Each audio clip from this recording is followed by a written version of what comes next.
Hola, ¿qué tal? Buenas tardes, bienvenidos a todos. Gracias por acompañarnos. Mi nombre es Mariana González, soy coordinadora de Mercadotecnia para Berlitz, México, y el día de hoy me da muchísimo gusto presentar a Francisco Villaseca, quien es instructor ejecutivo en Berlitz, México, con más de 20 años de experiencia como instructor, y el cual nos va a ofrecer una clase abierta, parte de una clase abierta para que aprendan el uso entre sujeto y verbo. Y bueno, pues en este caso es una ayuda muy grande. En mi caso, que no soy nativa del idioma como tal, pues este webinar nos va a compartir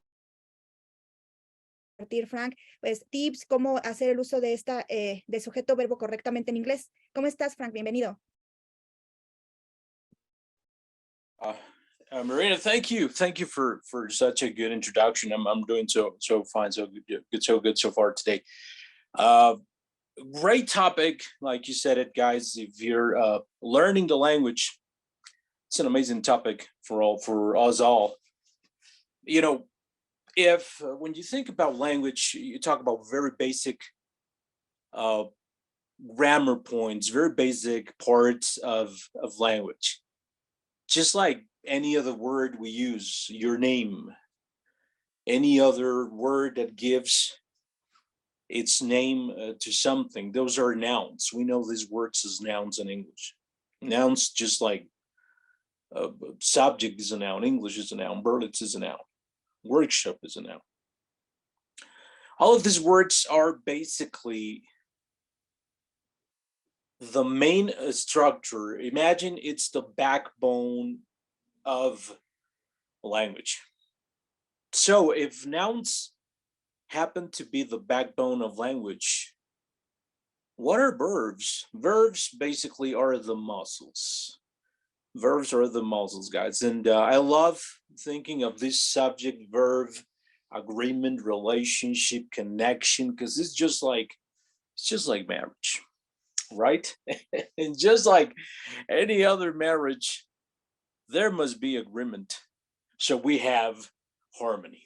So just like marriage agreement in words and language, subject and verb must agree, must be okay, must be harmonious and compatible so that things are just fine.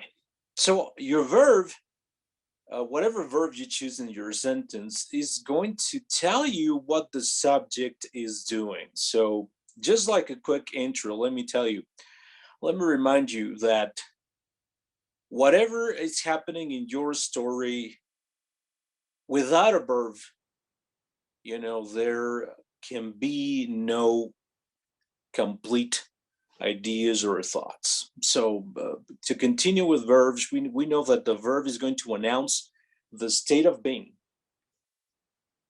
an occurrence or an action, something that is happening today, that just happened yesterday, or is about to happen tomorrow. So phrases, simple short phrases such as John runs, or Susan sings, or Bob eats, are basic standalone sentences. So there you go. We gotta have these two parts together, agreeing in number, agreeing in mood sometimes. So basically we have, for example, a common subject like a dog, and if we have an action for a dog, let me just think about that. Either wrong chases, runs, eats, scratches, plays. So whatever your dog is doing, you have to say, well, for example, the dog ran away. There is some agreement here because we have one subject, in this case, a singular one. How many dogs do we have? In this sentence, we have just the one. So basically we have a tense and in the past, so the dog ran away. But if I want to make that into the simple present, I'm going to believe that the dog is in the third person form. So I'm going to have a singular third person verb, in this case, runs. So the dog runs away. Okay, So with this little intro, so you guys remember what verbs and nouns are and how nouns are the main part of the sentence when they are in that subject position and why they should agree with that verb, let's go into some basic rules. Here we go, guys. The first one and the clear one is, this is the easiest one for you guys. Remember those sentences where we use simple present and we say my friends live in Mexico City.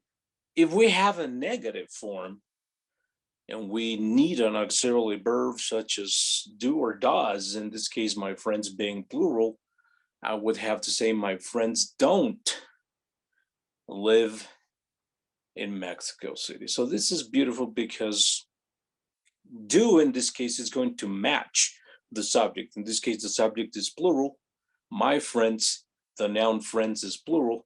So it has to be the auxiliary verb in the plural form.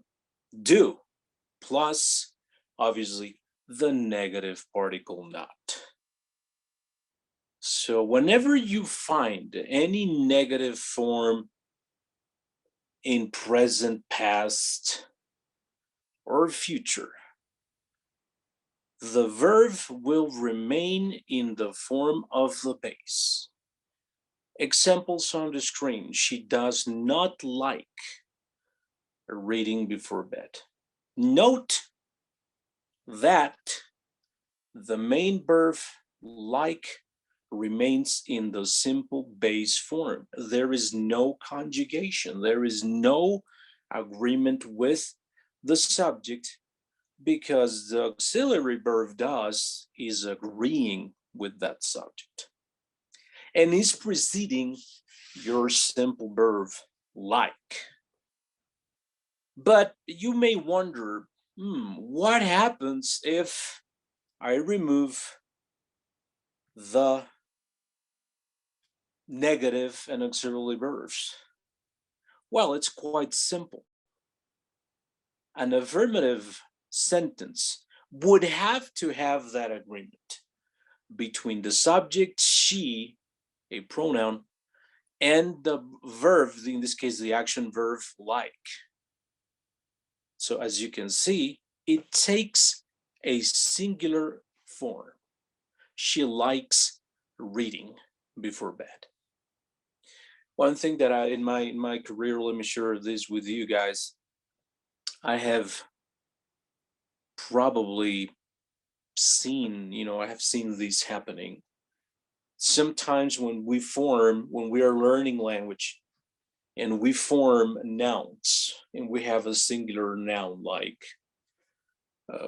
for example, book, and we need to change that into a plural, we know the rule, right?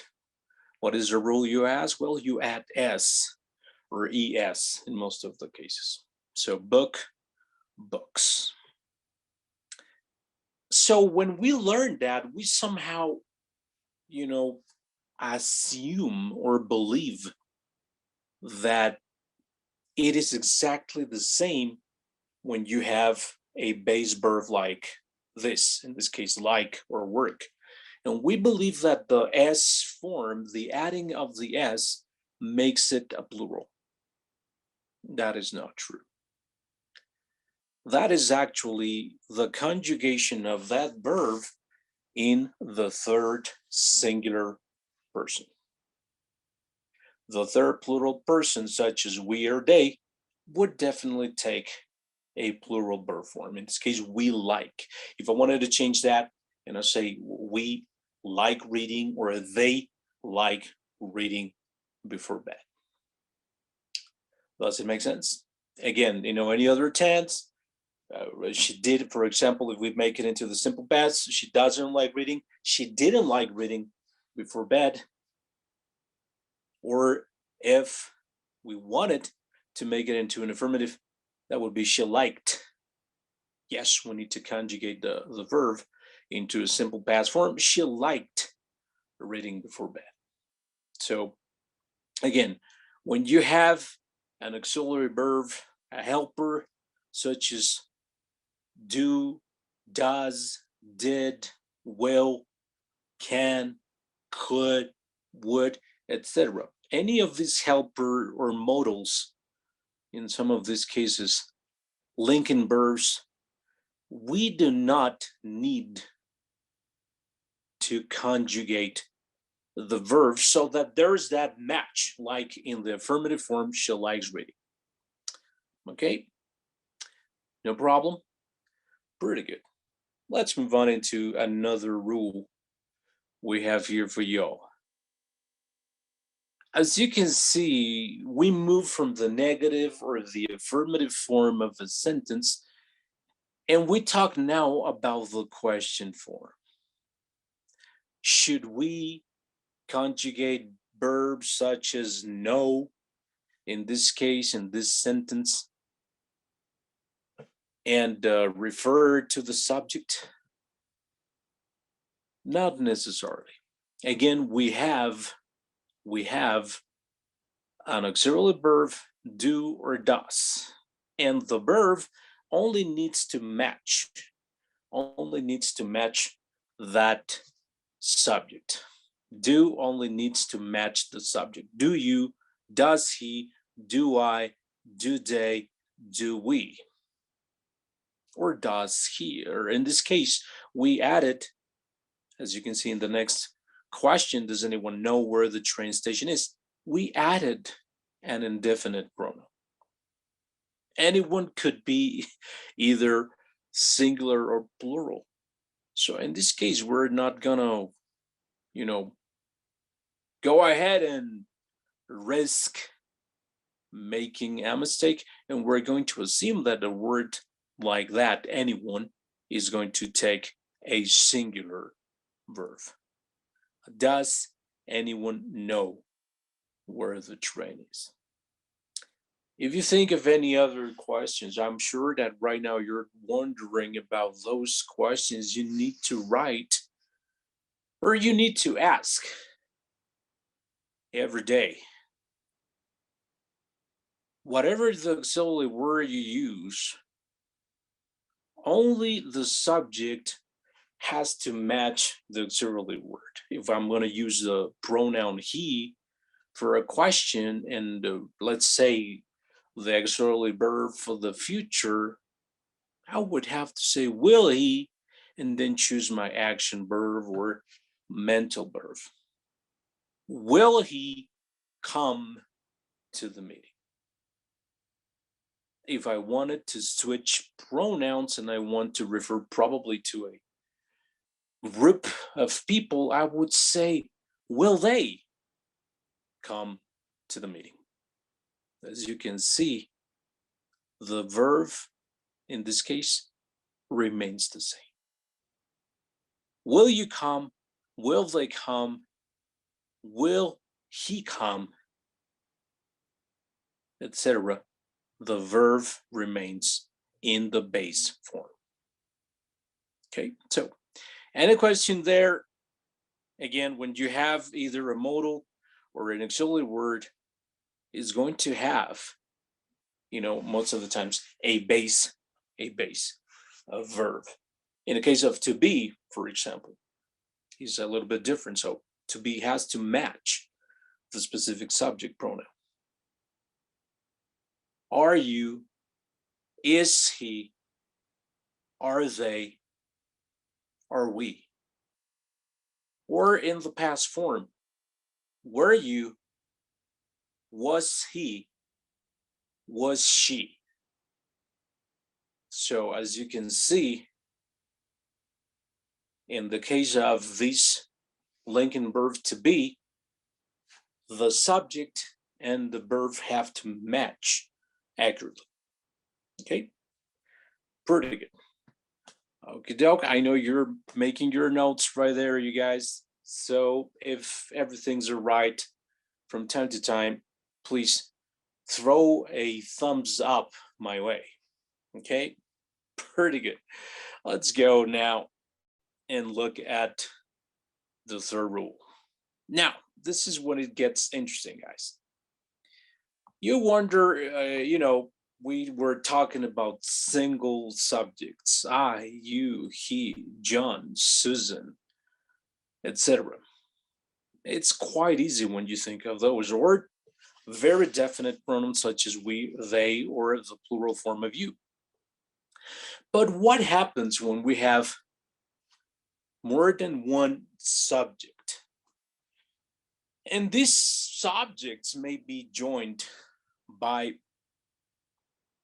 a word such as and, or they may be another word in between such as both and, in this case some crazy combinations, both and, either or. What happens when this compound, we call this, multiple subjects, compound subjects? What happens when these compound subjects happen? If your subjects are joined by, in this case, the word and, we need to talk about that subject as a plural subject. And obviously this parallelism will happen. So a plural subject takes a plural verb. Look at the great example. Lucas and Maxine are in love. Isn't that great? Love is wonderful, isn't it? But in the case, let's imagine that poor Lucas is alone in this relationship, figuratively speaking, and Maxine is not in love. So if I change that idea and said that only alone, only Lucas alone is in love, because the other subject, in this case Maxine, is removed. Now, we have to be careful. Sometimes we have these compound subjects that may be considered as one, as a single unit. Bed and breakfast. Bed and breakfast, like this small hotel, like a place where you can stay, you rent a room, and you get breakfast in the morning. Therefore, the name bed and breakfast is considered to be a single unit. Bed and breakfast is delightful. So even though it looks plural in form, it takes a singular verb.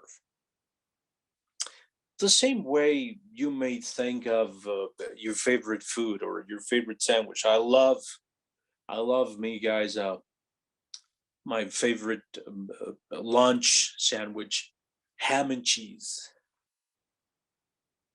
So what do you say? Ham and cheese are my favorite sandwich, or ham and cheese is my favorite sandwich? So if you said ham and cheese is my favorite sandwich, you're right. That is the right form of the subject-verb agreement, right? So yes, be very careful. Sometimes these compound verbs take a singular verb. There are some special cases where these guys take a singular verb. Okay, pretty good. No questions. But once again, every time you have two or more subjects joined by a conjunction such as and, it'll take a plural verb every time. Pretty good. Let's go look at the rule number 4. Here is one of those special cases I was referring to. If your subject, compound subject, is more than one singular, here it's important to say singular noun, joined by the word or, to show contrast or options. The subject of the two or more singular subjects or singular nouns will be considered as a singular subject. So in the sentence, I love pasta, you guys, so that's why I went with this one. Bear with me. Fusilli or rigatoni works fine for the recipe. We're talking about two singular nouns joined by the word or, taking obviously a singular verb, in this case in the simple present. Now, here's where it gets interesting.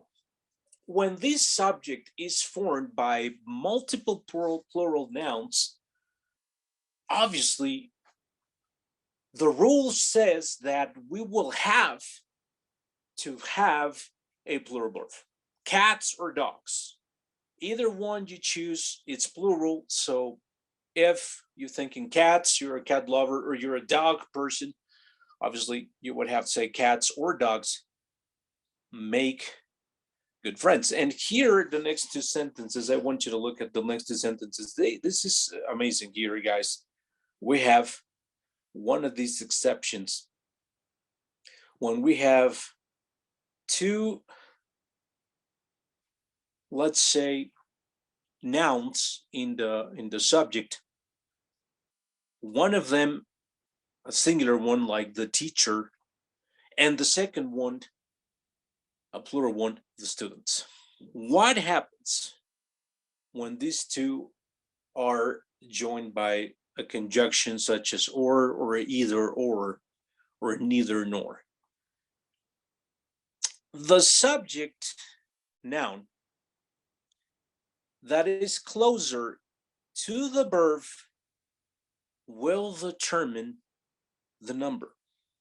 So in this case, the teacher singular or the students plural, so this makes it a plural subject, have to inform the principal. If we switch the positions of these two subjects, okay, so we were on the rule of the compound subject.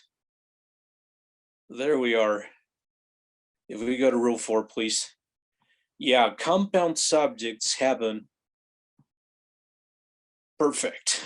Compound subjects are going to happen in this case, and again, look for those words in between, such as or and, either or, not only but also. This kind of, conjunctions, these correlated conjunctions. So obviously, again, the closest, when you see this happening, guys, choose and go for the closest noun to that verb. Again, if the verb is plural, students, that will be your key. That would be your cue to use a plural verb. But in the case of, a singular one, you take a singular verb. Let's look at another example. We have on the one hand a singular subject, the receptionist, and then we have a plural subject, the clients. So if we are gonna make a choice here, I'm gonna use either in this case to start my sentence, and I'm going to say something like either the receptionist or the clients, either the receptionist or the clients. So the next word is my verb. So since clients is plural, I'm going to use a plural form. So either the receptionist or the clients were talking. Either the receptionist or the clients were talking. If I make a switch here and I talk about the clients first, I'm going to say the clients or the receptionist, in this case, receptionist is singular, was talking.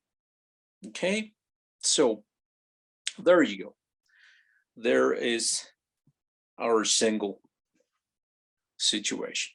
Now, when you have, for example, more than one word in your subject, when we talk about maybe some phrases that come together with your subject.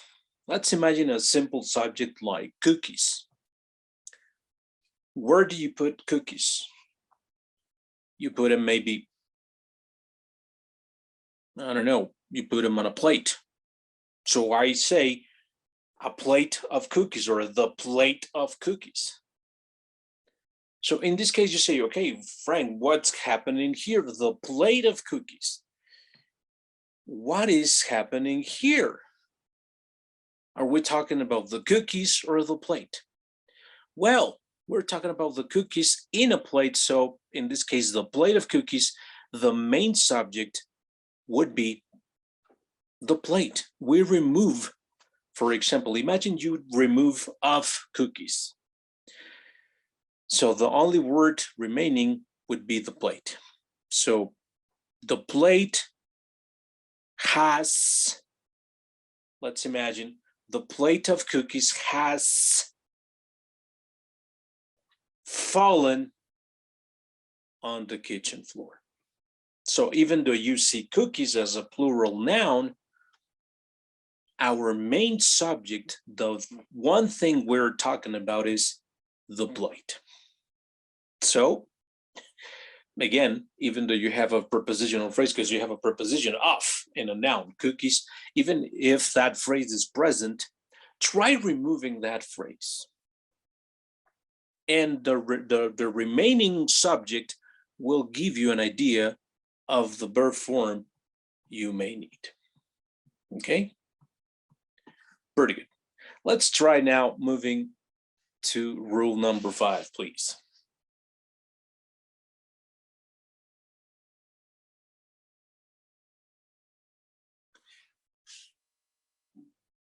Marina, can you help me moving to the next rule, please?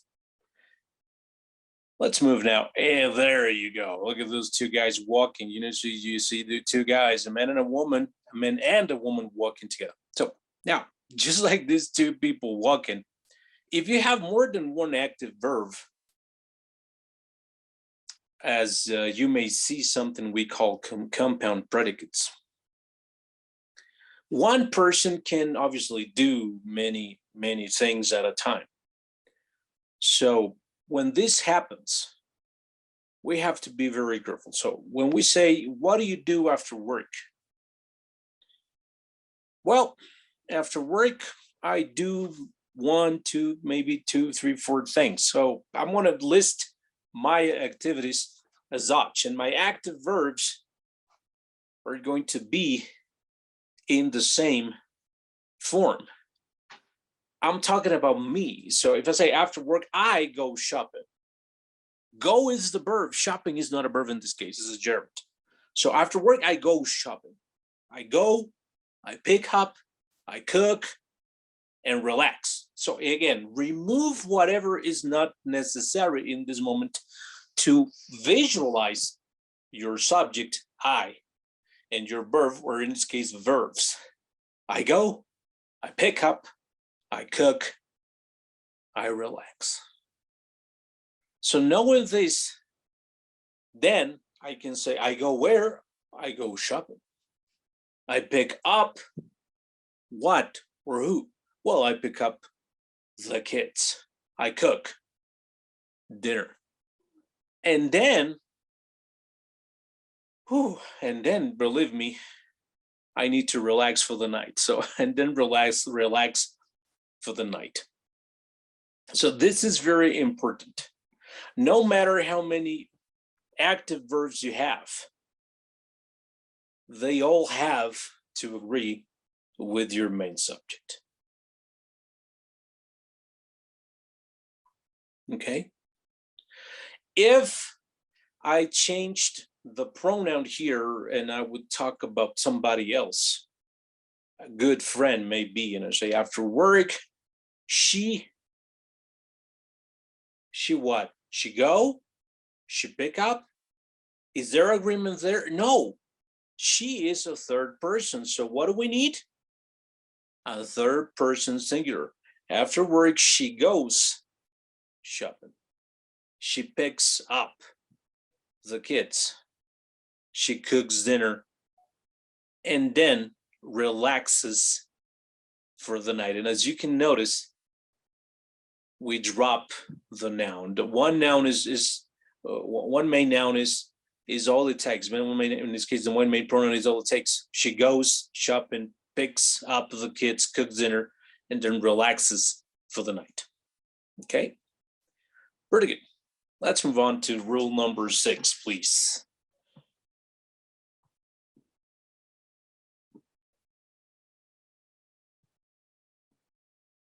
There you go.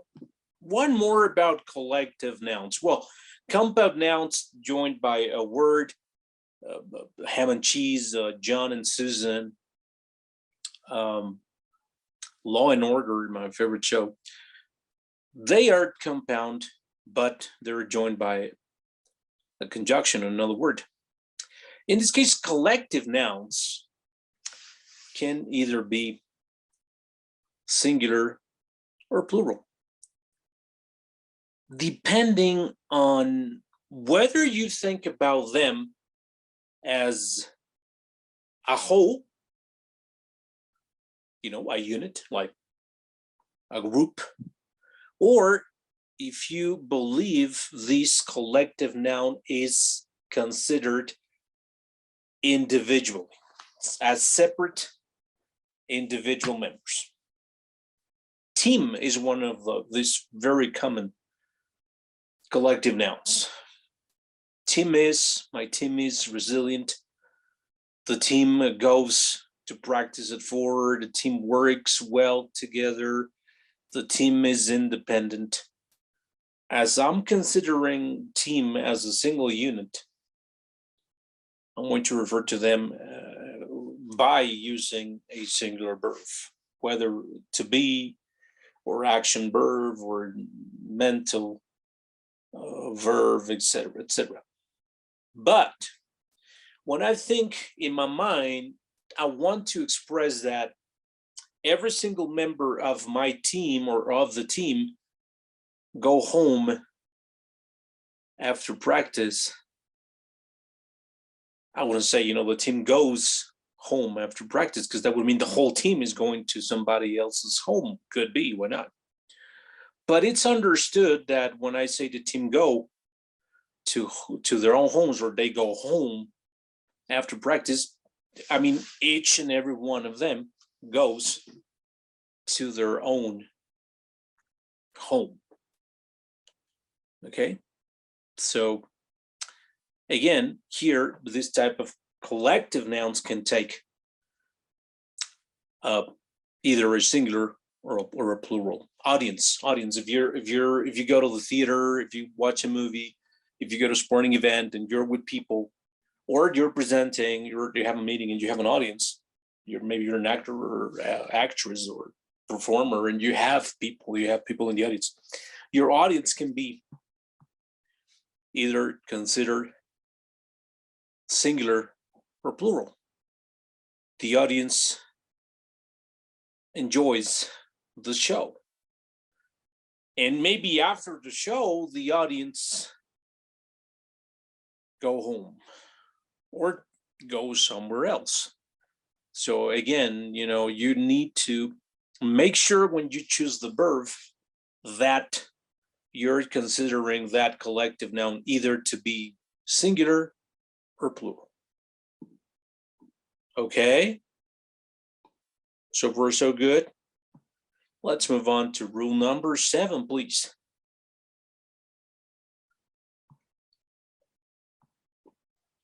By the way, before we go before we talk about rule 7, another collective or another funny case or exception can happen when you talk about, for example, jeans or pants. You cannot think of pants or separate legs of like pant legs, or eyeglasses like separate glasses, or scissors, like two separate blades. So even though, they may look singular because, pens are not sold one leg at a time, or one leg separately, or glasses, the same case. These are always plural because they're made up of a pair, right? So jeans are always plural. Jeans look good. Those jeans look good on you or on me. Or maybe if you want to take a singular, in this case, when we talk about jeans, maybe I would add the phrase a pair of jeans. A pair of jeans look good. Or that pair of jeans is expensive. So yeah, when I talk about a pair of something, a pair of shoes, a pair of jeans, a pair of scissors, a pair of eyeglasses, they will definitely, or a pair of gloves, if you need gloves for your hands, we're gonna take a singular. But if I omit the phrase a pair of, I'm going to have a plural form. Jeans, pants, glasses, gloves, whatever comes in pairs. Right, now let's look at 7. 7 is fantastic. Some of these nouns, even though they look plural in meaning, not only subjects in academia, physics, English, economics, but what about countries? The United States. The United States is a great country to visit. Sure, why not? Or right now, more realistically, the United States is experiencing high inflation.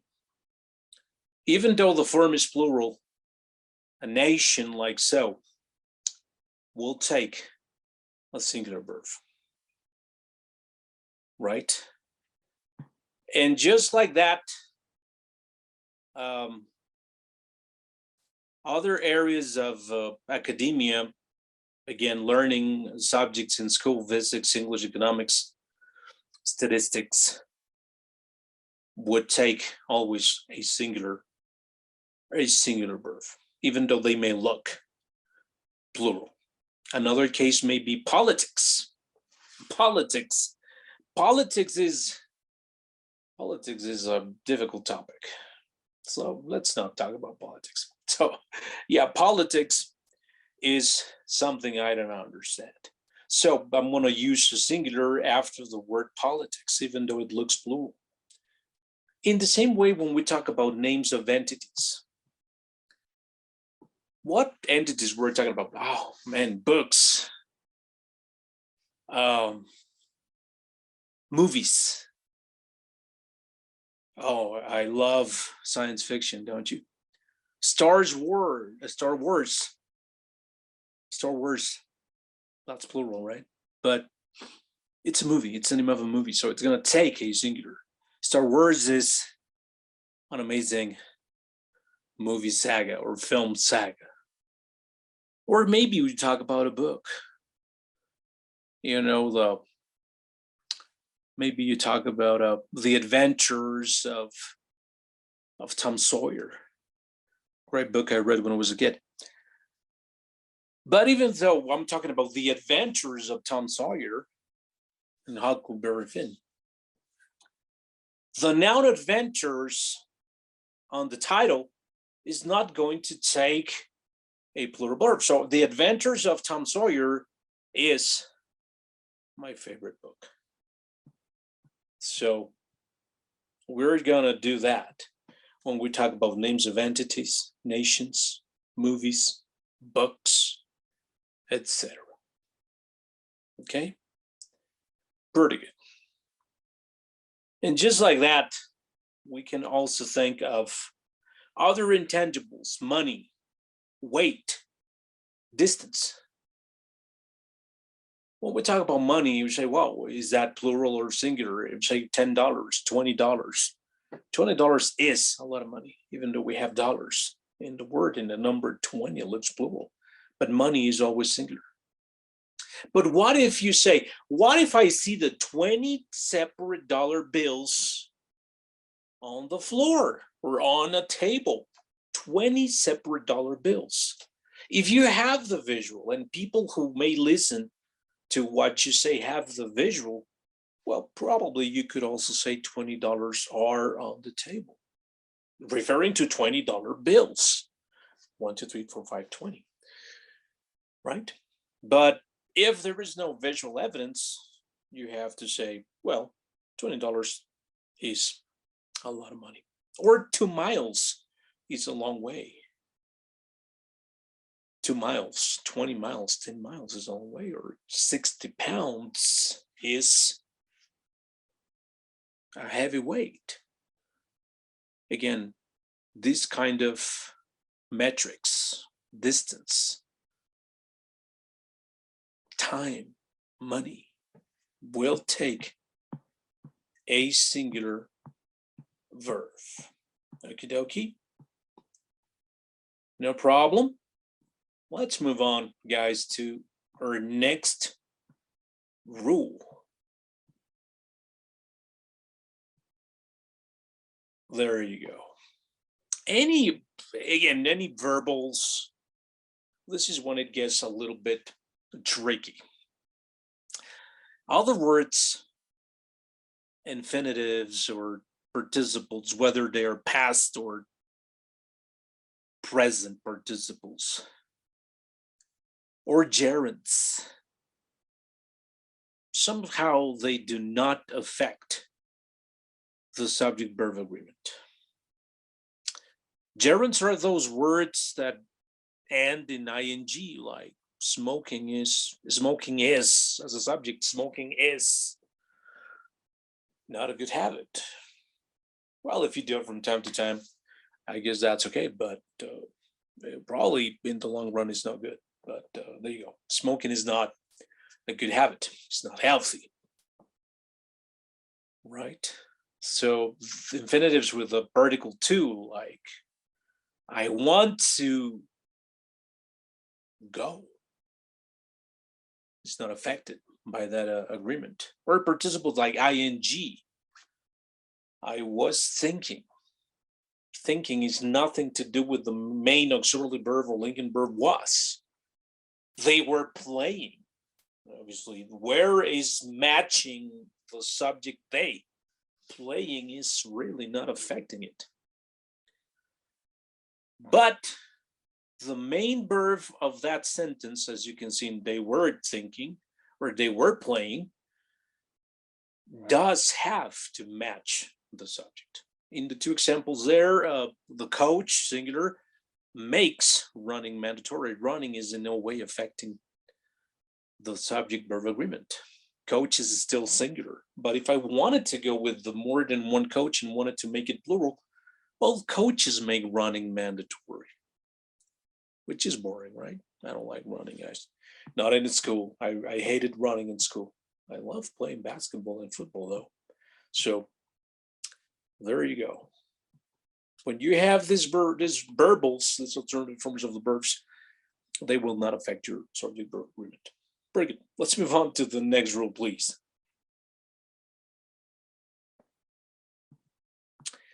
Okay, words such as each, every, all of these indefinite words or nouns, each, every, everyone, any, some, anybody, everybody, etc.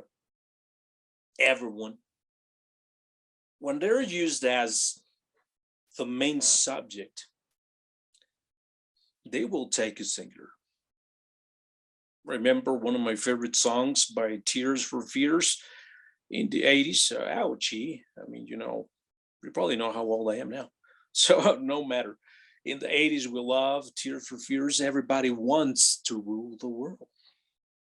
Google it, guys, if you're too young. And it's a great song. You're going to love it. So everybody is going to take a singular verb. Each, every, no matter what they're referring to, is going to take a single verb. Each window and door needs to be sealed. Here we go with another beautiful compound subject. Every doctor, nurse, and technician gets free training. There you go. Singular, singular, singular. Let's move on to the last rule because we're running out of time. Sorry about that because I'm sorry, internet failure, took a bit of time. So some other nouns exist only in the plural form, such as news. The news will always be singular. News has been, the news is, the news was. Politics is. And well, in the case as I mentioned, scissors, jeans, eyeglasses, if you use scissors just like that, it's a plural noun, natural plural noun. So it's going to take a plural verb form. Scissors do not work. Politics is getting too combative. And the news has been present lately. Well, we know that for sure.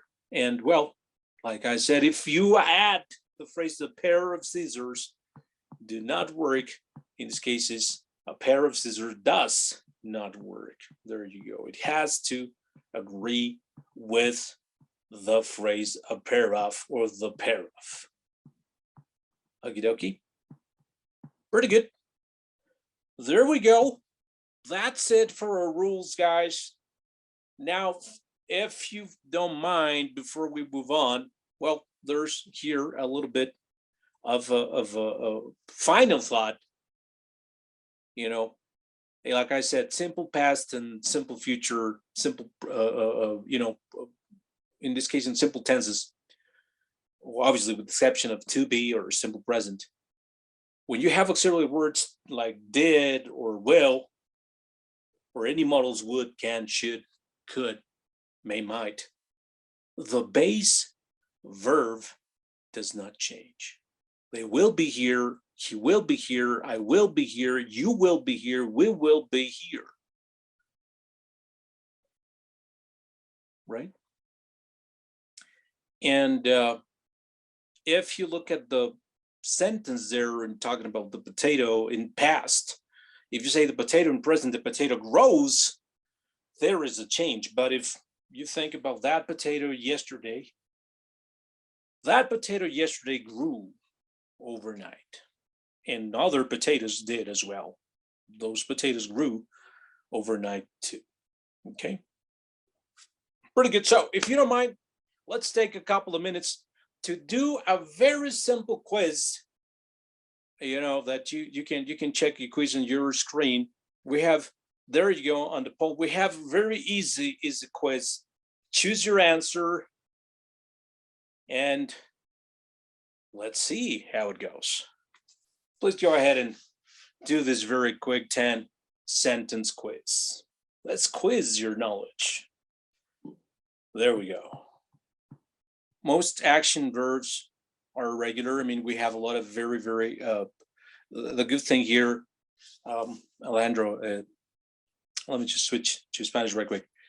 La mejor forma de identificar si tu verbo es regular o irregular es, well, básicamente, most action verbs que se refieren a, no solo a una acción, ¿no? Como vivir, leer, etcétera, etcétera. Todos estos verbos de acción o algunos verbos de state of being o verbos mentales que nos refieren a una actividad mental están en ambas categorías. Frankly speaking, para ser honesto, las mayores formas o la forma de verbos que encuentras más comúnmente son regulares. So, en este caso, la mejor recomendación que les puedo dar es busca en alguno de tus libros alguna lista de verbos irregulares. Son muy pocos comparados con los verbos regulares y sí los tenemos que memorizar. Perfecto. Y obviamente sabemos que los verbos irregulares van a tener una forma diferente en sus participios, ¿no? En el participio en el pasado simple y en el pasado participio. Un ejemplo de eso es, por ejemplo, grow, grew, grown. Entonces, sí son cosas que desde niños tenemos que memorizar. Perfecto, gracias, Perfect. Frank. Tenemos otra pregunta, esta es anónima. Como Okay. regla general, solamente tenemos que agregar ed a los verbos regulares para pasarlos a pasado, pero los verbos irregulares, creo que va un poquito en función de la última pregunta. Sí, no, los verbos irregulares tienen en su mayoría formas diferentes. Pueden tener ya sea una forma diferente en pasado simple y en participio, como es la mayoría de los casos.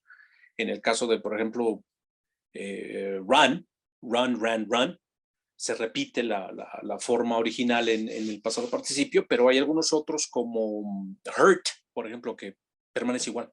Hurt, o put. Pero en su mayoría los verbos irregulares tienen una forma específica en el simple past y una forma específica en el pasado participio. En el caso, por ejemplo, de grow, grew, grown, ¿no? En el caso de to be, ¿no?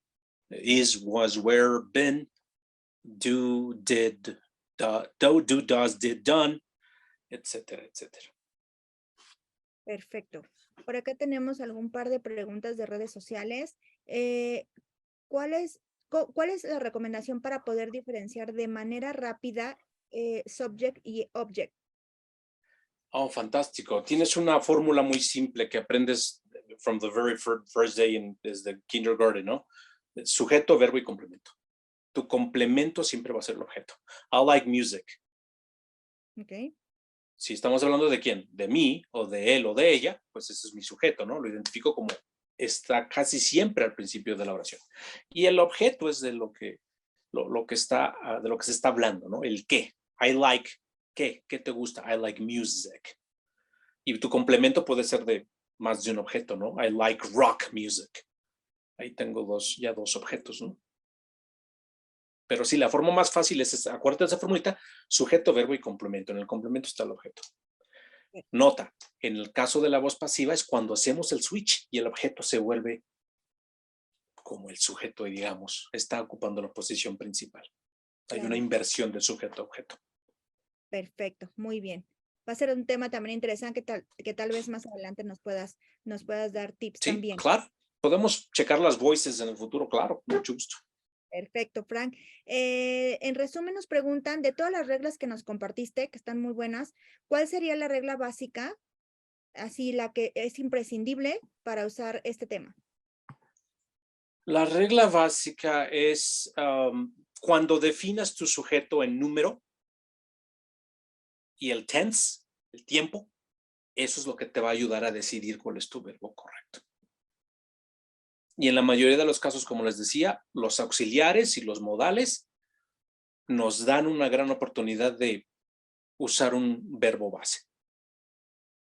¿Sí? Muy bien, perfecto.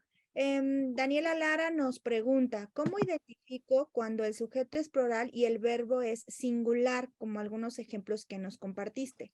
Claro, en el caso de los nouns colectivos, la mayoría de la gente, para evitarse problemas, Daniela, utiliza el noun colectivo como unidad. Staff, audience, team, family. ¿Ok? Los vamos a usar todos como si fueran un singular noun, un sujeto singular. Solo en el caso en que tú quieras enfatizar que estás hablando de los miembros de una familia, del staff, del equipo o de la audiencia, vas a usar un verbo plural. Cuando usas el verbo en plural, la gente que te escucha está asumiendo que te refieres a todos los miembros por separado. Y entonces estás pluralizando tu noun. Perfecto. Por último, antes de pasar a los resultados del pequeño test para poderle comentar a la audiencia algunos ejemplos de este test, nos preguntan qué tipo de materiales son los que podemos apoyarnos para este tipo de reglas. Hay muchas opciones de grammar books que te pueden ayudar, ¿no? Pero yo diría, enfócate en entender cuál es la definición, qué tan definido está tu sujeto, qué tan definidos son tus nouns, de lo que estás hablando, para que empieces a saber, a reconocer si es singular o plural. y él obviamente que también está de acuerdo en el tense, ¿no? Pero sí hay muchas opciones de literatura. Déjame decirte que nuestros cursos en Berlitz, desde el día 1, a pesar de que hacemos un método 100% conversacional, damos mucho enfoque a ese subject-verb agreement, ¿no? Está implícito en nuestra enseñanza, ¿no? Entonces, si tú te acercas a cualquiera de nuestros cursos funcionales, pues ahí vas a poder aprender desde el principio cómo manejamos ese subject-verb agreement de una forma natural. Perfecto, muy bien, Frank. Si quieres, damos algún par de respuestas para ver Perfecto. qué tal nos fue en este test. Sí, súper. Listo, ahí lo visualizas. Y no lo veo. A ver, te lo voy a volver a mostrar.